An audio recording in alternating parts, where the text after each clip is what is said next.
ನಮ್ಮಲ್ಲಿ ಮುಂದಿರುವಂಥ ವಿಚಾರ ರಾಜ್ಯ ಸಂಘಟನೆಯಲ್ಲಿ ಯಾಕೆ ಹಿಂದುಳಿದಿದೆ, ರಾಜ್ಯ ಸಂಘಟನೆಯನ್ನು ಪುನರ್ ಪರಿಶೀಲನೆ ಮಾಡೋಕ್ಕೆ, ಪುನರ್ ಸಂಘಟನೆ ಮಾಡಲಿಕ್ಕೆ ನಾವೇನು ಕ್ರಮ ತಗೊಳ್ಬೇಕು ಅನ್ನೋದನ್ನು ಇವತ್ತು ತೀರ್ಮಾನ ಮಾಡಬೇಕಾಗಿದೆ. ಹಾಗೆ ನೀವೆಲ್ಲ ಹೇಳಿದಾಗೆ ಈ ಹಿಂದೆ ತೀರ್ಮಾನ ಆದಂತೆ ಪ್ರತಿ ವರ್ಷ ವಾರ್ಷಿಕ ಸಭೆ ನಡೆದು 3 ವರ್ಷಕ್ಕೊಮ್ಮೆ ಈ ವಾರ್ಷಿಕ ಸಭೆಯಲ್ಲಿ ನಡೆದಾಗ ರಾಜ್ಯ ಸಂಚಾಲಕರು ಮತ್ತು ರಾಜ್ಯ ಸಮಿತಿಯನ್ನು ಪುನರ್ ರಚನೆ ಮಾಡಬೇಕು ಅನ್ನೋ ಉದ್ದೇಶ ಬಯಲಾಗಿದೆ ಅಂತ ತಾವು ಹೇಳ್ತಾ ಇದ್ದೀರಿ. ಆ ಕಾರಣದಿಂದ ಆ 3 ವರ್ಷ ದಾಟಿ ಹೋಗಿದೆ, 4ನೇ ವರ್ಷದಲ್ಲಿ 4 ವರ್ಷ ದಾಟಿದ್ದೀವಿ. ಹಾಗಾಗಿ ನಮ್ಮ ರಾಜ್ಯ ಸಂಚಾಲಕರು ತಾವು ಅವ್ರು ಏನು ಹೇಳ್ತಾರೆ, ಮುಂದಿನ ಮಾರ್ಗದರ್ಶನ ಏನು ತೋರಿಸ್ತಾರೆ, ನಾನು ಇನ್ನೊಬ್ಬರಿಗೆ ನನ್ನ ಉತ್ತರಾಧಿಕಾರಿಯಾಗಿ ಯಾರು ಸಂಘಟನೆಯನ್ನು ಮಾಡ್ಕೊಂಡು ಹೋಗಿದ್ದೆ ಕೃಷ್ಣಾ ಜಿಲ್ಲೆಯಲ್ಲಿ ರಾತ್ರಿ ಒಂದು ಇಡೀ ಕರ್ನಾಟಕದಲ್ಲಿ 31 ಜಿಲ್ಲೆಗಳು ರಾಜ್ಯ ಸಂಚಾಲಕರು ಹೋಗಿ ಆ ಸಂಘಟನೆಯನ್ನು ಅನುಮೂಡಿಸಿ ಆ ರಾಜ್ಯ ಜಿಲ್ಲಾ ಪದಾಧಿಕಾರಿಗಳನ್ನ ತಾಲೂಕು ಪದಾಧಿಕಾರಿ ಸಂಘಟನೆ ತಿಳಿಗೊಳಿಸಿದ್ದು ರಾಜ್ಯದ ಸಂಘಟನೆ ಸಿದ್ಧಾಂತಗಳಿವೆ. ನಮ್ಮ ಬಯಲ ಪ್ರಕಾರ ರಾಜ್ಯದ ಸಿದ್ಧಾಂತಗಳೇನಿದೆ ಅನುಕಂಬಂದ್ರೆ ಇಲ್ಲಿ ಕಿತ್ತಾಡ್ಕೋಬಹುದು, ಹೊಡಿಬಹುದು. ಆತುರದ ಮೇಲೆ ಭುಜದ ಭುಜ ಇಟ್ಕೊಂಡು ಹೋಗಿ ಅಲ್ಲಿ ಸಂಘಟನೆ ತಿಳ್ಕೊಳ್ಸಬೇಕು ಅನ್ನೋದು ನಮ್ಮ ಸಿದ್ಧಾಂತ ಇದೆ. ಬಂಧುಗಳ ಅರ್ಥ ಮಾಡ್ತಾರೆ ರಾಜ್ಯದ ಪದಾಧಿಕಾರಿಗಳು ಮಾಡೋದು ಸೂಕ್ತ ಅಂತೇಳಿ ನಾನು ಕೂಡ ಭಾವಿಸ್ತೀನಿ. ಹೊಸಬರು, ಯುವಕರು ಮತ್ತು ಅಸಂಘಟಿತರು ರಾಜ್ಯ ಸಮಿತಿಗೆ ಬಂದು ಎಲ್ಲ ಜಿಲ್ಲೆಗಳಲ್ಲಿ, ಈಗಾಗಲೇ ಹಲವು ಜಿಲ್ಲೆಗಳಲ್ಲಿ ನಮ್ಮ ಸಮಿತಿ ಇಲ್ಲ ಅಂತ ಹೇಳಿ ನನಗೂ ಕೂಡ ಅರಿವಾಗಿದೆ.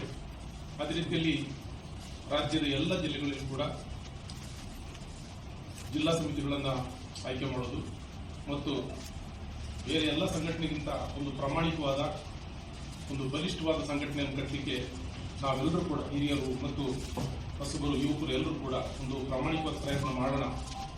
ಹಾಗೆ ನಾನು ಕೂಡ ಕೊಡಗು ಜಿಲ್ಲೆಯಲ್ಲಿ ಒಂದು ಒಳ್ಳೆಯ ಸಂಘಟನೆಯನ್ನು ಮಾಡಲಿಕ್ಕೆ ನೀವೆಲ್ಲರೂ ನಮಗೆ ಸಹಕಾರ ಕೊಡಬೇಕು ಅಂತ ನಾನು ಕೂಡ ನಿಮ್ಮ ಹೇಳ್ತಾ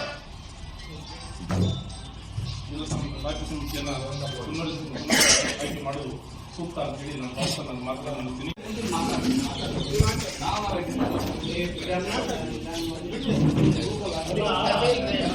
ಒಂದು ವಿಚಾರ ನೋಡಿ, ಇನ್ನೊಂದು ಏನು ಗೊತ್ತಾ, ನಾವು ಒಂದೇ ಸಲ ಏನೇ ಸಾಧನೆ ಮಾಡಕ್ಕಾಗಲ್ಲ, ಇರಬೇಕು. ಚರ್ಚೆ ಮಾಡುವಾಗ 5 ನಿಮಿಷ ಮಾಡಿ ತಪ್ಪೇನಿಲ್ಲ.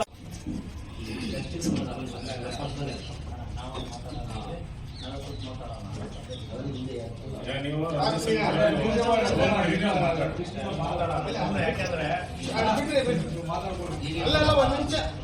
ಕೇಳ್ರಿ, ಇಲ್ಲಿ ನಾನು ಎಲ್ಲಿ ತಪ್ಪು ಮಾಡಿದೆ ಅಂದ್ರೆ ಸಭೆ ಒಳಗೆ ಮಾತಾಡಲ್ಲ, ಸಭೆ ಗೌರವ ಕೊಟ್ರೆ ಮಾತ್ರ. ಅವ್ರ ಸಭೆಗೆ ಆಹ್ವಾನ ಮಾಡಲೇ ಇಲ್ಲ. ಯಾರು ಕರೆದಿಲ್ಲ. ಚೆನ್ನಾಗಿದೆಯಲ್ಲ ನೀವು ಹೇಳಿದ್ರೆ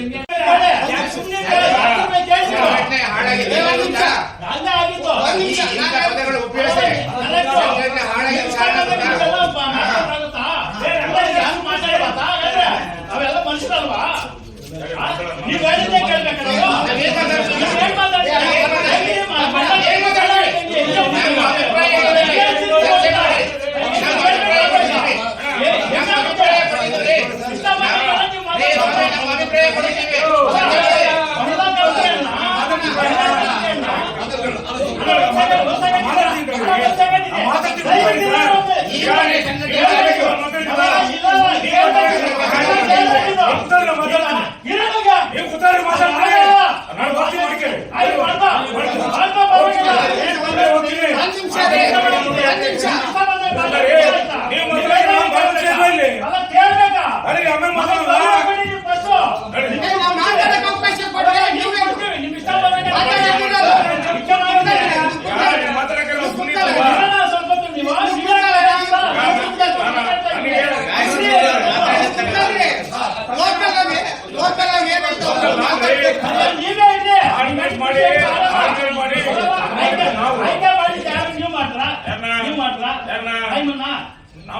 ಯಾರು ಮಾಡಿದ್ದು?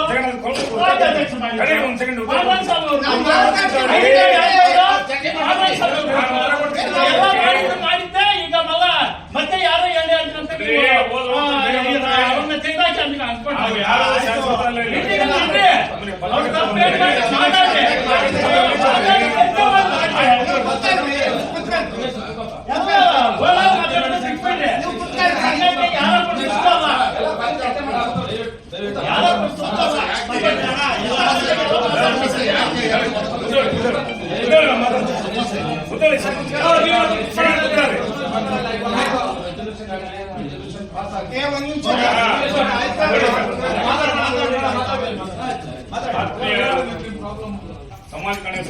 ಮಾತಾಡ್ಸಿಲ್ಲ, ಯಾರ್ದು ಟೋಟಲಿ ಕಾಂಟ್ರಿಬ್ಯೂಷನ್ 0. ಹಂಗಾಗಿ ನಾನು ಸುಮಾರು ರಮಣರಿಗೆ ಗೊತ್ತಿದೆ, ಪಾಂಡರಂಗಸ್ವಾಮಿ ಸಾಹೇಬ್ರಿಗೆ ಗೊತ್ತಿದೆ. ನಾವು ಸುಮಾರು 30-32 ವರ್ಷಗಳ ಕಾಲ ನಿರಂತರವಾಗಿ ದುಡಿತಾ ಇದೀವಿ. ಇಲ್ಲಿ 30-40 ಕೇಸ್ ಹಾಕ್ಸ್ಕೊಂಡು ನಾವು ಅನುಭವಿಸ್ತಿದೀವಿ. ಅದ್ರ ಕಷ್ಟ ಬಾಧೆ ನಮಗೆ ಮಾತ್ರ ಗೊತ್ತಿದೆ. ಈ ಕಷ್ಟ ಇವತ್ತು ಒಂದೇ ಮಾತಿಗೆ ಶಿವಮೊಗ್ಗದಲ್ಲಿ ಮೀಟಿಂಗ್ ಕರಿಬೇಕು ಅಂದ್ರೆ ಕರೆದ್ವಿ, ಆದ್ರೆ ರಮೇಶ್ ಅಣ್ಣವ್ರು ಹೋಗಿ ಅಂತ ಹೇಳಿದ್ರು. ಸ್ವಲ್ಪ ಕೇಳಿ, ಒಂದ್ ಸ್ವಲ್ಪ ತಡಿ ಸರ್.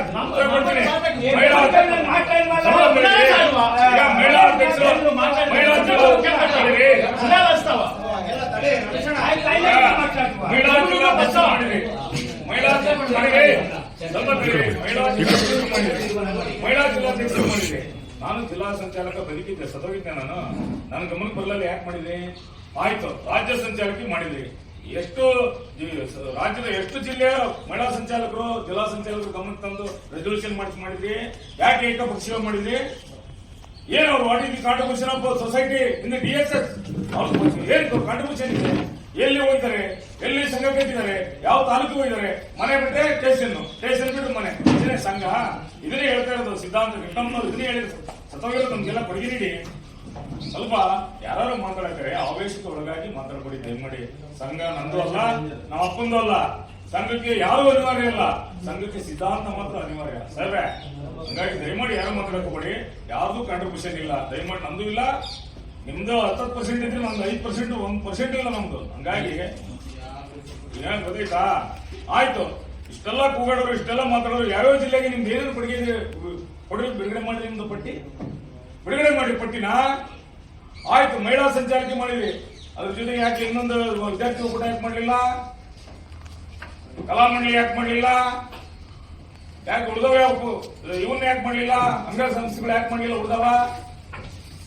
ಈಗ ನಮ್ಮ ಸಂಘಟನೆ ಇವತ್ತು 2 ಆಗ್ಲಿಕ್ಕೆ ಹೆಣ್ಮಕ್ಳೇ ಕಾರಣ. ಇವತ್ತು ತರೀಕೆರೆ ವೆಂಕಟೇಶ್ ಹೊರಗೆ ಹೋಗ್ಲಿಕ್ಕೆ ಹೆಣ್ಮಕ್ಳು ಎಣ್ಣೆ ಕಾರಣ.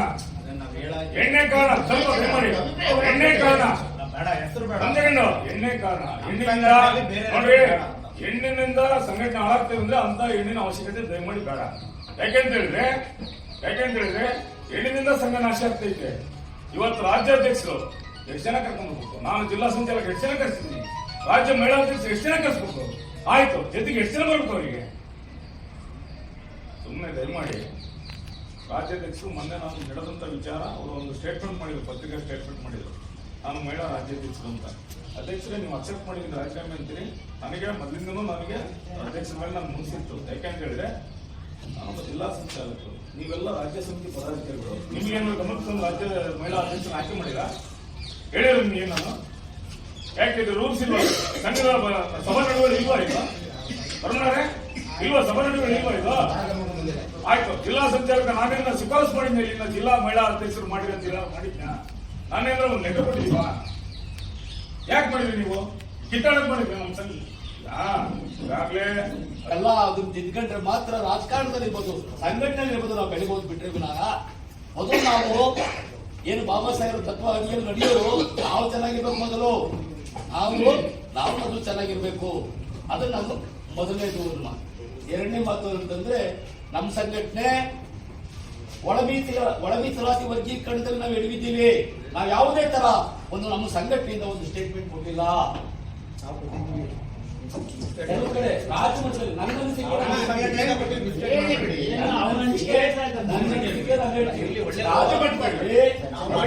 ವರ್ಗೀಕರಣ ಏನಿವತ್ತು 35 ವರ್ಷಗಳ ಕಾಲ ನಾವು ಒಳ ಮೀಸಲಾತಿ ವರ್ಗೀಕರಣಕ್ಕೆ ನಾವು ಎಷ್ಟು ವರ್ಷಗಳಿಂದ ಧರಣಿ ಮಾಡಿದ್ವಿ.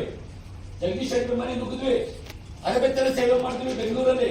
ಎಲ್ಲಾ ಕಾರ್ಯಕ್ರಮಗಳು ಮಾಡಲು ಸಹ ನಮ್ಮ ಸಂಘಟನೆ ಮೂಲತಃವಾಗಿ ನಾವು ಬೆಂಗಳೂರಲ್ಲಿ ಈ ಕಾರ್ಯಕ್ರಮ ಮಾಡಬೇಕಾಯ್ತು ಅಲ್ವಾ? ಯಾವುದೇ ಕಾರಣ ಯಾಕೆ ಅಂತಂದ್ರೆ ಇವತ್ತು 35 ವರ್ಷ ಧರಣಿಗಳು ಮಾಡಿ ಎತ್ತೋದ್ರು. ಕೇವಲ ಕೆಲವೇ ದಿನಗಳಲ್ಲಿ ಧರಣಿ ಮಾಡಿ 6% ತಗೊಂಡಿದ್ದಾರೆ ಕೆಲವರು. ವಿಷಯ ಹೇಳೋದು ಬೇಡ, ಅರ್ಥ ಆಯ್ತಾ? ನಮ್ಗೆ 7% ಏನು ತೆಗ್ತಿದ್ವು, ಏನೇ ಸದಾಶಿವ ಆಯೋಗದ ವರದಿ ಕೂಡಲೇ ಜಾರಿಯಾಗಬೇಕು, ಆ ರೀತಿ ಕಾನೂನು ನಡಿಬೇಕು ಅಂತಂದ್ರು.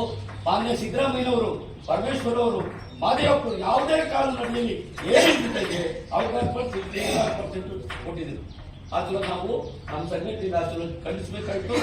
ಇವತ್ತು ಜಿಲ್ಲಾ ಸಮಿತಿ ಮಾಡಿದಿರಿ, ರಾಜ್ಯ ಸಮಿತಿ ಐತೆ.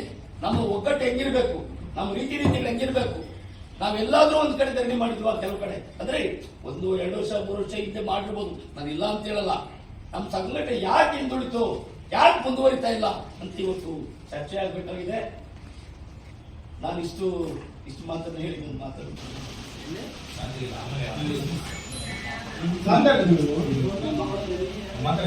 ಈಗ ತಾನೇ ಇಪ್ಪತ್ತಿನ ಮಾಡಿದ ನಂತರ ಅವರಿಗೆ ತುಂಬ ಹೃದಯದ ಸ್ವಾಗತವನ್ನು ಕೂಡ ಬಯಸಿದಂತಹ ಮಂಜಣ್ಣವರಿಗೆ ಭೀಮನಮನವನ್ನು ಸಲ್ಲಿಸುತ್ತಾ ಮುಂದಿನ ಕಾರ್ಯಕ್ರಮಕ್ಕೆ ರಾಜ್ಯಾಧ್ಯಕ್ಷರಾದಂತಹ ಪಾಂಡುರಂಗ ಸ್ವಾಮಿಗಳು ಗಮನವನ್ನು ಉದ್ದೇಶಿಸಿ ಮಾತಾಡಿದ್ರೆ ಅದಕ್ಕೆ ಮುಂಚಿತ ಕ್ರಾಂತಿಗೀತೆಯನ್ನು ನಮ್ಮ ಕೋಡಿಯಲ್ಲಿ ರಮೇಶ್ ಅವರು